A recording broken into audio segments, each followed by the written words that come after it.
तो हेलो दोस्तों।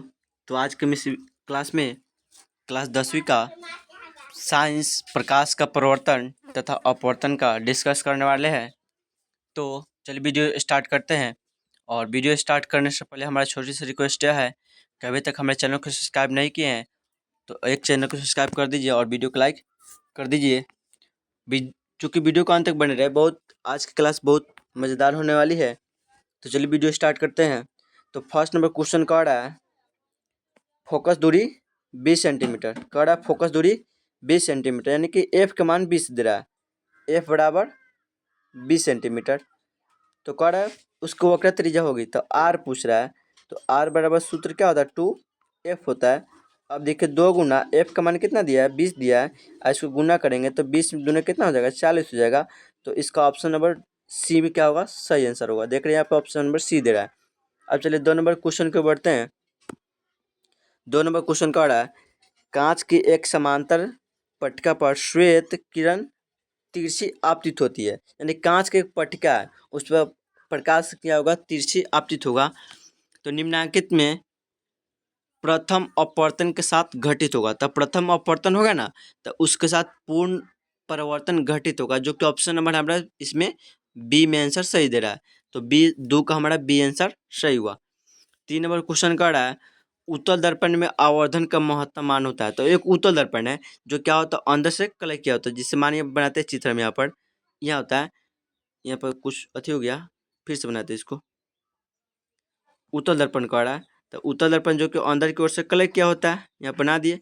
अब कह रहा है कि इसका मान कितना होता है, इसका मान होता है 0.5। अब देखिए इसमें 0.5 किसी में आंसर न दे रहा है। इसको दशमलव काटेंगे तो बट्टा में कितना होगा, 10 होगा, और इसको काटेंगे तो 2 पच्चे 10, यानी कि 1/2 होगा, जो कि ऑप्शन नंबर हम दे रहा है सी में यहाँ दे रही है सर। ऑप्शन नंबर इसका सी होगा, 3 नंबर का सी होगा आंसर नंबर। चलिए 4 नंबर क्वेश्चन पढ़िए। कह रहा है एक वस्तु का अवतल दर्पण द्वारा बना प्रतिबिंब आभासी है, यानी कि एक अवतल दर्पण है जिसका प्रतिबिंब आभासी, सामान्य अवतल दर्पण यहाँ बनाते हैं हम। अवतल दर्पण जो कि बाहर से क्या होता है, कलय क्या होता है। तो अवतल दर्पण में कह रहा है एगो प्रतिबिंब बन रहा है जो आभासी है, आभासी मतलब काल्पनिक। तो हम जानते हैं कि काल्पनिक प्रतिबिंब का दर्पण के पीछे क्यों बनती है, कल्पना क्यों बनती है। तो कह रहा है तो अवतल दर्पण का प्रतिबिंब आभासी तथा वस्तु से बारह पाया गया, तो वस्तु की स्थिति कहाँ होनी चाहिए, तो वस्तु की स्थिति दर्पण के ध्रुव तथा फोकस के बीच होना है, जो कि ऑप्शन नंबर सी में डी में इसमें दे रहा है आंसर। तो 4 नंबर का हमारा डी आंसर सही होगा। चलिए 5 नंबर क्वेश्चन पढ़िए।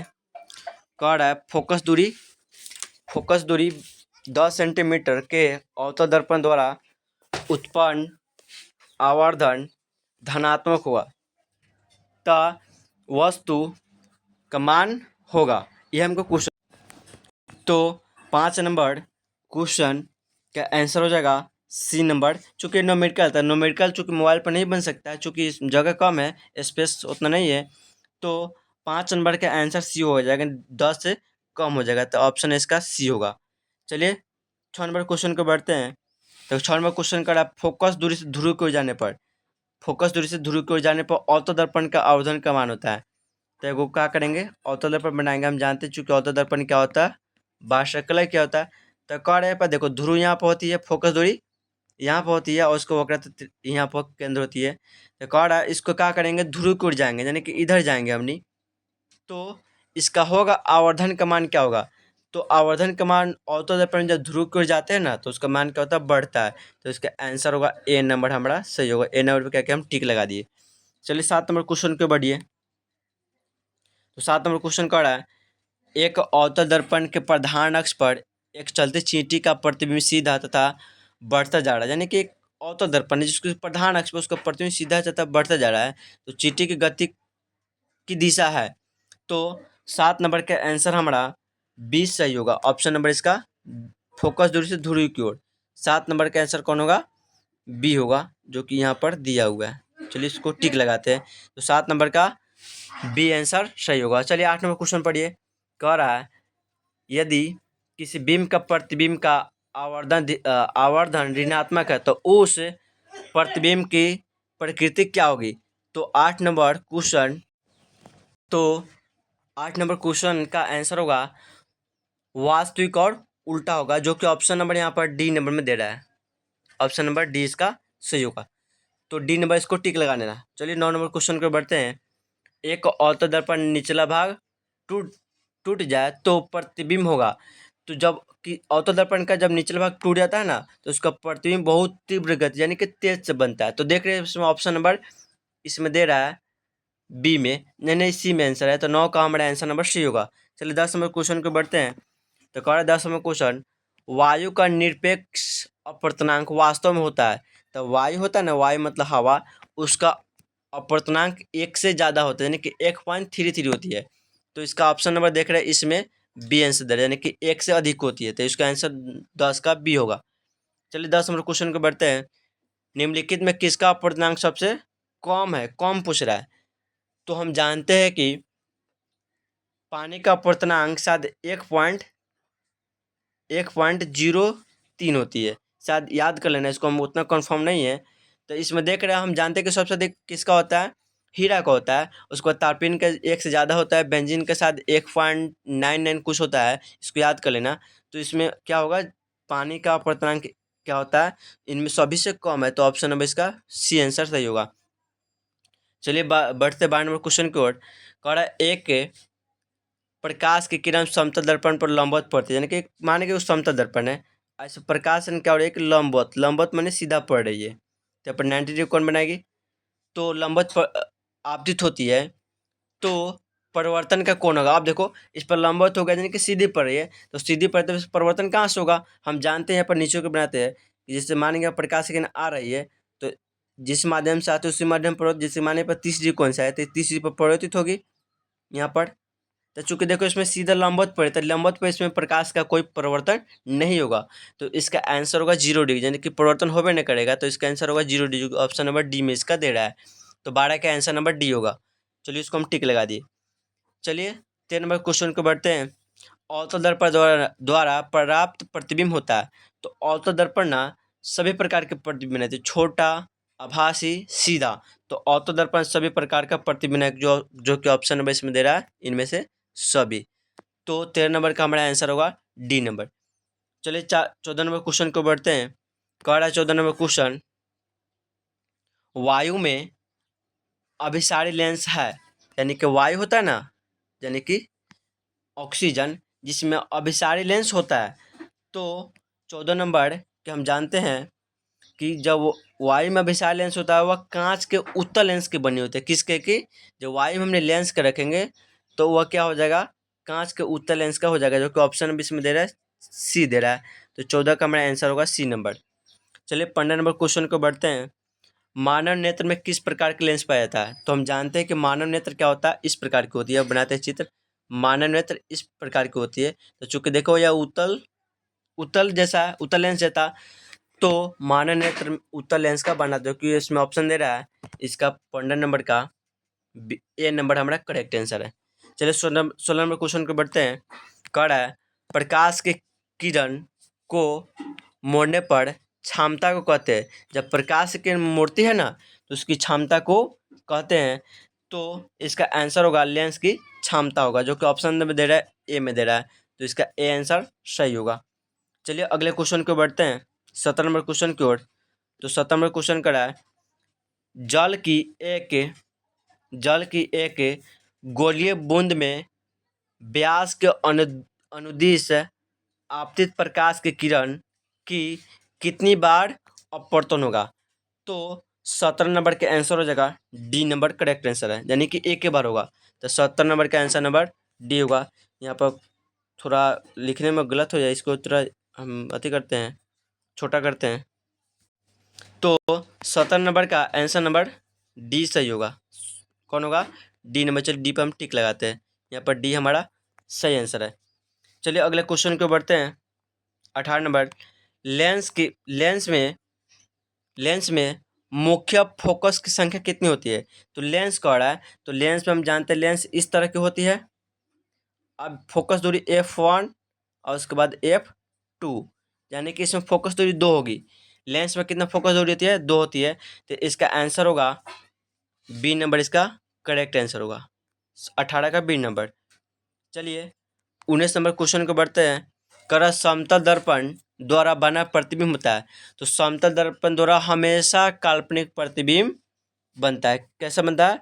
समतल दर्पण हमेशा काल्पनिक प्रतिबिंब है। जैसे बना के बताते हैं यहाँ पर, तो मानो कोई समतल दर्पण यहाँ पर रखा हुआ है जो कि अंदर से क्या हुआ, कलर किया हुआ है। इस पर देखो, तो मान के वस्तु को यहाँ पर रखेंगे तो प्रकाश की यहाँ से आएगी, अब टकरा के इधर जाएगी, तो इधर तो देखो अनंत पर जा रही है। तो माने कि यहाँ पर देखो प्रकाश की इधर, माने की कल्पना करेंगे इधर प्रकाश की जा रही होगी, तो यहाँ पर क्या होगा, वस्तु के बराबर प्रतिबिंब प्राप्त होगी। तो समतल दर्पण में क्या होगा कि हमेशा काल्पनिक प्रतिबिंब बनाती है और वस्तु से वस्तु के बराबर बनाती है। तो 19 नंबर का आंसर होगा हमारा बी नंबर करेक्ट आंसर होगा। चलिए बी को हम टिक लगाते हैं। चलिए 20 नंबर क्वेश्चन को बढ़ते हैं। तो 20 नंबर क्वेश्चन का है, सरल सूक्ष्मदर्शी में किसका उपयोग होता है? तो इसको टिक लगाए हुए पहले से। तो सरल सूक्ष्मदर्शी में हमेशा उत्तल दर्पण का क्या होता है, उपयोग किया जाता है। इसका आंसर होगा 20 नंबर का बी करेक्ट आंसर होगा। नहीं, बी नहीं होगा, इसका आंसर सी होगा। नहीं, सी नहीं होगा, डी नंबर। इसमें लेंस दिया हुआ है, इसमें दर्पण लेंस नंबर दिया हुआ है। हम जानते हैं कि लेंस होता है, ऐसे होता है। सरल सूक्ष्मदर्शी में ऐसे होता है, उत्तल लेंस का उपयोग होता है। तो ध्यान रखना कि इसका आंसर होगा डी नंबर, इसका सही होगा। चलिए अगले क्वेश्चन को बढ़ते हैं। कह रहा है, अवतल दर्पण में आवर्धित काल्पनिक प्रतिबिंब बनाने के लिए वस्तु को कहाँ रखा जाता है? यानी कि एक अवतल दर्पण में जो कि आवर्धित काल्पनिक प्रतिबिंब बना है, तो वस्तु को कहाँ रखा जाए, ये हमसे क्वेश्चन पूछ रहा है। तो 21 नंबर का आंसर होगा सी नंबर, इसका करेक्ट आंसर, यानी कि फोकस पर रखा जाए। कहाँ पर? नहीं, आंसर गलत दे रही है, फिर से उसको हम बताते हैं। तो 21 नंबर का सी आंसर नहीं होगा, चूँकि फोकस पर यदि कोई वस्तु होती है, जैसे मान लिया फोकस है, तो यदि उसका प्रतिबिंब वस्तु को फोकस पर रखेगा तो उसका प्रतिबिंब अनंत पर बनी है। कहाँ बनती है? अनंत पर बनती है। तो अनंत पर इसका आंसर नहीं होगा, इसका आंसर होगा फोकस के ध्रुव के बीच। कहाँ रखा जाए? फोकस के ध्रुव के बीच, जो कि ऑप्शन में इसमें ए दे रहा है, करेक्ट आंसर इसमें होगा। चलिए 22 नंबर क्वेश्चन को बढ़ते हैं। कह रहा है, अवतल दर्पण की फोकस दूरी चिन्ह परिपाटी के अनुसार, एक अवतल दर्पण है जिसके फोकस दूरी चिन्ह परिपाटी के अनुसार ऋणात्मक माने जाती है। तो इसमें ऑप्शन दे रहा है समतल दर्पण, अवतल दर्पण, उत्तल दर्पण, निम्न में से कोई नहीं। तो 22 का हमारा आंसर होगा बी नंबर, हमारा करेक्ट आंसर होगा, जो कि अवतल दर्पण है। नहीं तो हम जानते हैं कि अवतल दर्पण के फोकस दूरी क्या होती है, ऋणात्मक होती है। तो इसलिए हमारा आंसर नंबर बी हमारा करेक्ट होगा। चलिए 23 नंबर क्वेश्चन को बढ़ते हैं। कड़ा निम्नलिखित में किस लेंस को अपसारी लेंस कहा जाता है? तो चूँकि हम जानते हैं कि उत्तल लेंस ऐसे होता है जो कि बीच में मोटा और किनारे में पतला होती है। तो उत्तल लेंस को अभिसारी लेंस कहा जाता है। तो क्वेश्चन में अवतल पूछ रहा है, तो अवतल लेंस को अपसारी लेंस कहा जाता है। तो इसका आंसर होगा हमारा ए नंबर, हमारा सही आंसर होगा, अवतल लेंस होगा। चलिए 24 नंबर क्वेश्चन को बढ़ते हैं। कह रहा है, एक अभिसारी किरण पुंज समतल दर्पण पर आपतित हुई। जैसे माने कि चित्र बनाते हैं, कोई अभिसारी किरण पुंज जो कि समतल दर्पण पर आपतित होती है, तो परिवर्तित किरण पुंज होगा, परिवर्तित किरण पुंज होगा। तो इसका आंसर होगा, जैसे माने कर रहा है एक अभिसारी किरण पुंज। तो अभिसारी किरण पुंज किसे कहते हैं? तो अभिसारी किरण यानी कि एक तरफ एक बिंदु प्रकाश किरण आकर मिलती है। तो चूंकि हमको समतल दर्पण कर रहा है, तो क्या करेंगे, इस पर एक तरफ प्रकाश किरण आके क्या करेंगे, मिलेगा, एक तरह आएगी। तो कह रहा है आपतित होती है तो उसका परिवर्तित किरण पुंज होगा, तो उसका परिवर्तित किरण अभिसारी किरण पुंज ही होगा। तो इसका आंसर होगा बी नंबर, इसका करेक्ट आंसर होगा। चलिए 24 नंबर क्वेश्चन को बढ़ते हैं। कह रहा है 24 नंबर क्वेश्चन, एक समतल दर्पण द्वारा आवर्धित होता है, यानी कि समतल दर्पण जिसका आवर्धित क्या होता है, ऋणात्मक होती है। कितना ही, इसका आंसर गलत होगा, इसका आंसर होगा सी नंबर 24 का होता है। चूँकि अवतल दर्पण के फोकस दूरी ऋणात्मक होती है और समतल दर्पण की धनात्मक होती है, तो ये दोनों तो गलत दे रही है। अब देखो, तो देखो बच गए शून्य। तो समतल दर्पण में क्या होता है कि उसका क्या बोलते हैं, आवर्धित मान शून्य होता है। तो इसका आंसर सी होगा। कौन का आंसर? सी होगा। तो सी पर देखो, इसका करेक्ट आंसर होगा सी नंबर, याद रखना, शून्य होगा। चलिए अगले क्वेश्चन को बढ़ते हैं। 26 नंबर, निम्नलिखित में किस दर्पण द्वारा किसी वस्तु का आभासी प्रतिबिंब मिल सकता है? आभासी मतलब काल्पनिक, आभासी के दूसरा में काल्पनिक होता है। तो कह रहा है किस दर्पण द्वारा मिल सकता है? तो समतल दर्पण, उत्तल दर्पण, अवतल दर्पण से इनमें से सभी। तो हम जानते हैं कि समतल दर्पण हमेशा क्या आता है कि आभास यानी कि काल्पनिक प्रतिबिंब बनाती है, और सेम काम वही उत्तल दर्पण में करती है। और अवतल दर्पण एक बार प्रतिबिंब जो कि फोकस और ध्रुव के बीच होती है तब बनाती है। तो इसका आंसर सही भी होगा, यानी कि इसका answer D number correct answer होगा। कौन होगा? डी नंबर इसका आंसर करेक्ट होगा। याद रखना, यहाँ पर डी पर टिक लगाते हैं इसको। चलिए अगले क्वेश्चन को बढ़ते हैं। कह रहा है आकाश का रंग, आकाश नीला रंग होना किस परिघटना का परिमाप, यानी कि आकाश नीला दिखाई देता है किस घटना के कारण। तो हम जानते हैं कि आकाश नीला प्रकाश का प्रकीर्णन के कारण क्या होता है? दिखाई देता है। तो इसका आंसर होगा सी नंबर, इसका सही आंसर होगा। चलिए 28 नंबर क्वेश्चन को बढ़ते हैं। विरल माध्यम से सघन माध्यम में, विरल माध्यम से सघन माध्यम में आती हुई किरण मुड़ जाती है, आती हुई किरण मुड़ जाती है, यानी कि विरल माध्यम से करा वो सघन माध्यम में जाएगा तो वो अभिलंब की ओर मुड़ जाती है। तो इसका आंसर याद रखना 28 नंबर का, इसका आंसर ए नंबर इसका करेक्ट होगा। कौन होगा? ए नंबर इसका आंसर करेक्ट होगा। चलिए इस पर हम टिक लगाते हैं 28 नंबर पर। चलिए 29 नंबर क्वेश्चन को बढ़ते हैं। निम्नलिखित में किस लेंस की फोकस दूरी धनात्मक होती है? तो अवतल दर्पण या उत्तल दर्पण, दोनों की फोकस दूरी क्या होती है? धनात्मक होती है। वो दर्पण का है तब, अच्छा लेंस का है तब, दोनों की फोकस दूरी धनात्मक होती है। तो इसका आंसर होगा ए नंबर, इसका 29 का सही आंसर है।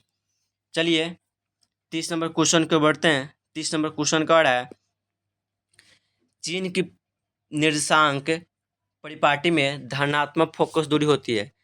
तो आगे बताएं कि चीन परिपाटी से धनात्मक होगा तो धनात्मक कौन होती है? उत्तल लेंस का है तब, अच्छा उत्तल दर्पण का है तब, दोनों क्या धनात्मक होती है। तब जैसे 29 नंबर का होगा, जैसे 30 नंबर का ही आंसर होगा। तो 29 और 30 दोनों एक ही क्वेश्चन था, लेकिन क्वेश्चन पूछने का तरीका क्या था? बदल दिया था। चलिए 31 नंबर क्वेश्चन को बढ़ते हैं।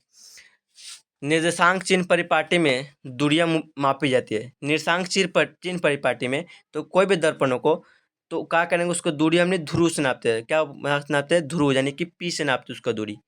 और जब लेंस कहेगा तो लेंस में हमने दूरी कहाँ से नापते हैं? वो प्रकाशीय केंद्र यानी कि ऑप्टिकल सेंटर ओ से। तो लेंस पूछेगा तो प्रकाशीय केंद्र होगा, और दर्पण पूछेगा तो ध्रुव होगा। तो देख रहे हैं इसमें ध्रुव ऑप्शन नंबर बी में दे रहा है, तो इसका बी आंसर करेक्ट होगा। चलिए 32 नंबर क्वेश्चन के बढ़ते हैं। कड़ा सघन माध्यम के विरल माध्यम में गमन करने पर आपतन कोण I बराबर 0 नहीं है, और अपवर्तन कोण R में क्या संबंध है? तो 32 नंबर का आंसर सी करेक्ट होगा। कौन होगा answer? C number correct answer होगा, यानी कि R बड़ा होगा और I छोटा होगा, ध्यान रखना। चलिए 33 नंबर क्वेश्चन को बढ़ते हैं। कारण निम्नलिखित में से कौन सा दर्पण लेंस बनाने के लिए उपयुक्त नहीं होता है? तो ये तो किताब में इसका आंसर दिया हुआ है। तो 33 नंबर का आंसर डी नंबर करेक्ट, यानी कि मिट्टी को लेंस बनाने के लिए उपयोग नहीं किया था। चूँकि मिट्टी पर लेंस नहीं बनेगा, जल लेंस जैसा काम करता है, कांच यानी कि शीशा लेंस की तरह काम करता है, प्लास्टिक भी लेंस की तरह कार्य करता है। चूँकि मिट्टी लेंस की तरह कार्य नहीं करेगा, तो हमारा आंसर इसका सही होगा डी नंबर। चलिए 34 नंबर क्वेश्चन को बढ़ते हैं। कड़ा एक उत्तल लेंस की क्षमता 1 डायोप्टर है, तो उस लेंस की फोकस दूरी है। तो 34 का आंसर हमारा सी नंबर करेक्ट आंसर होगा, जो कि 100 सेंटीमीटर प्लस में दे रही है। चलिए अगले क्वेश्चन को बढ़ते हैं। 35 नंबर कड़ा 35 नंबर क्वेश्चन, किसी बिंब का प्रतिबिंब तथा समान साइज का प्रतिबिंब प्राप्त करने के लिए बीम को उत्तल लेंस में कहाँ रखा जाना चाहिए? तो चूंकि प्रतिबिंब बनाना आना चाहिए, यदि प्रतिबिंब बनाना चलेगा तो सब कुछ क्या हो जाए, इसमें करेक्ट आंसर आपको मिल जाएगा। तो 35 का आंसर होगा बी नंबर, यानी कि फोकस की दुगुनी पर होनी चाहिए। तो 35 का बी आंसर करेक्ट होगा। चलिए 36 नंबर क्वेश्चन को बढ़ते हैं। किसी गोले दर्पण तथा किसी पतले गोले लेंस की फोकस दूरी -15 सेंटीमीटर है, तो दर्पण लेंस संभवतः होगा, दर्पण या लेंस दोनों कोई भी हो सकता है। तो हमको बताए कि अवतल दर्पण का है तब, अच्छा उत्तल लेंस अवतल दर्पण या अवतल लेंस दोनों में से कोई का है, दर्पण या लेंस का है, तो उसका फोकस दूरी क्या होता है, ऋणात्मक होती है और उत्तल के धनात्मक होते हैं। तो इसका आंसर ए नंबर क्या होगा, करेक्ट होगा, जो कि दोनों अवतल दर्पण होगा चाहे अवतल लेंस होगा, दोनों के फोकस दूरी ऋणात्मक होती है। चलिए अगले क्वेश्चन को बढ़ते हैं। प्रकाश के अपवर्तन के नियम है। तो प्रकाश का देखो क्वेश्चन कहेगा प्रकाश का प्रवर्तन या अपवर्तन, दोनों के दो ही नियम है, तो इसका आंसर बी नंबर सही होगा। प्रकाश के परिवर्तन के कितने नियम है, देखो 38 नंबर क्वेश्चन। तो प्रकाश का होगा बताया, प्रकाश का परिवर्तन या अपवर्तन दोनों का कितना नियम होती है, दो ही नियम, दोनों का आंसर हमारा कौन होगा, करेक्ट आंसर होगा। चलिए अगले क्वेश्चन के बढ़ते हैं। सरल सूक्ष्मदर्शी में किसका उपयोग होता है, आपके थोड़ा देर ऊपर बताया सरल सूक्ष्मदर्शी में किसका, उत्तल लेंस का उपयोग होता है। तो इसका देखो आंसर 39 नंबर का कौन होगा, डी नंबर आंसर इसका करेक्ट होगा। चलिए 40 नंबर क्वेश्चन कह रहा है किसी माध्यम में अपवर्तनांक का मान होता है, तो इसके साइन आई बटे साइन आर आंसर हो जाएगा। ऑप्शन नंबर इसमें ए दे रहा है, या इसको याद रखना, इसको साइन आई बटे साइन आर को स्नेल के नियम भी कहते हैं। तो 40 का हमारा ए नंबर आंसर सही होगा। चलिए 41 नंबर क्वेश्चन को बढ़ते हैं। कह रहा है 41 नंबर क्वेश्चन, एक उत्तल लेंस होता है, तो उत्तल लेंस क्या होता है, देखो इसको बता दे चित्र। तो उत्तल लेंस इसी का आकार का होता है, जो कि मोटा में क्या होता है, देखो यहाँ पर बीच वाले भाग में क्या है, डिस्टेंस बड़ा है यानी कि मोटा है, और किनारे में देखो पतला होते जा रही है। तो इसका होता है क्या होता है, मध्य में मोटा होता है और किनारे में पतला होता है। तो इसका आंसर देख रहे हैं 41 नंबर का सी नंबर देख रहे हैं, किनारे की अपेक्षा बीच में मोटा होती है। तो इसका आंसर सी नंबर करेक्ट होगा। चलिए 42 नंबर क्वेश्चन को बढ़ता है। अवतल लेंस का आवर्धन यानी कि एम बराबर होता है। तो 42 का हम जानते हैं कि इसका होता है प्रतिबिंब की ऊंचाई और वस्तु की ऊंचाई, यानी कि भी प्रतिबिंब और वस्तु क्या होता है, यू होता है। प्रतिबिंब को भी से सूचित करता है, वस्तु को यू से। तो आवर्धित पूछ रहा है यानी कि आवर्धन पूछ रहा है, तो इसका आंसर देख रहा है डी में इसका। तो आवर्धन किसे कहते हैं, तो प्रतिबिंब की ऊंचाई और वस्तु की ऊंचाई यू के अनुपात को क्या कहते हैं, आवर्धन कहते हैं। इसका आंसर नंबर डी में से करेक्ट आंसर होगा। चलिए 42 नंबर क्वेश्चन के बढ़ते 43 नंबर, गोले दर्पण में फोकसांतर एवं वक्रता त्रिज्या के बीच संबंध है। तो इसका फॉर्मूला होता है एफ बराबर, देखो इसका एक मिनट हम बताते हैं, इसका सूत्र हम बताए हैं। एफ बराबर क्या होता है, एफ बराबर आर बटे टू होता है सूत्र, एफ बराबर आर बटे टू होता है, एफ बराबर आर बटे टू। अब देखो ऑप्शन में एफ बराबर आर बटे टू नहीं दे रहा है, नहीं दे रहा है, तो क्या करेंगे, इसको गुना करेंगे, तो इसका हो जाएगा 2f बराबर आर हो जाएगा। इसको गुना करेंगे, उसको बटा में एक मान तिरछा गुना करेंगे इसी में। तो आर बराबर 2f कितने दे रहा है, तो आर बराबर 2f देख रहे हैं ऑप्शन नंबर इसमें यहाँ पर ए में इसका आंसर दे रहा था, ए नंबर हमारा करेक्ट आंसर होगा। चलिए 44 नंबर क्वेश्चन के बढ़ता है। निर्गत किरण एवं अभिलंब के बीच के कोण को कहते हैं। तो कह निर्गत किरण, तो हम निर्गत किरण ऐसे जैसे माने कोई प्रिज्म है यहाँ पर, जैसे माने यहाँ पर आ रही है प्रकाश की, यहाँ पर यहाँ से जाएगी, यदि माने कि दो माध्यम होगा, कितना माध्यम होगा, दो माध्यम होगा। तो 44 का आंसर नंबर हमारा सी निर्गत कोण कहते हैं। 44 नंबर का हमारा सी आंसर करेक्ट होगा। ध्यान रखना 44 का आंसर नंबर कौन होगा, सी होगा, निर्गत कोण कहते हैं। अभी तक इतना ही क्वेश्चन था, और अगले हम वीडियो में फिर से ऑब्जेक्टिव के साथ क्वेश्चन के साथ मिलते हैं। क्या करना है, फिर से वीडियो का पीछे करके फिर से उसको रिवीजन कर लेंगे कि कौन आंसर हमारा सही है और कौन आंसर गलत है।